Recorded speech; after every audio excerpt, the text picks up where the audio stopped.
Hello friends, welcome to tech info and career guidance. So friends, matter ఏంటంటే Samsung వచ్చేసి almost 10,000 జాబ్స్ని create అయితే చేయబోతుంది ఈ 2025లో. సో ఓవరాల్గా వీళ్ళు వచ్చేసి మనకి తెలిసిందే, చాలా వరకు ఏంటంటే కనుక లేఆఫ్స్ అయితే ఎక్కువ జరుగుతున్నాయి. And at the same time other side వచ్చేసి మనకి హైరింగ్ ప్రాసెస్ కూడా జరుగుతుంది సైమల్టేనియస్గా.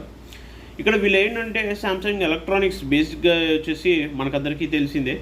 సో వీళ్ళు ఏ డివిజన్లో హైరింగ్ అయితే చేయబోతున్నారు నెక్స్ట్ అనుకుంటే కనుక ఎలక్ట్రానిక్స్ మీద ఒకటి, శాంసంగ్ డిస్ప్లే ఒకటి, శాంసంగ్ ఎస్డిఐ ఒకటి, శాంసంగ్ బయోలాజికల్, ఈ 4 ప్రోడక్ట్స్ మీద అయితే కనుక ఓపెనింగ్స్ అయితే కనుక స్టార్ట్ అవుతాయి.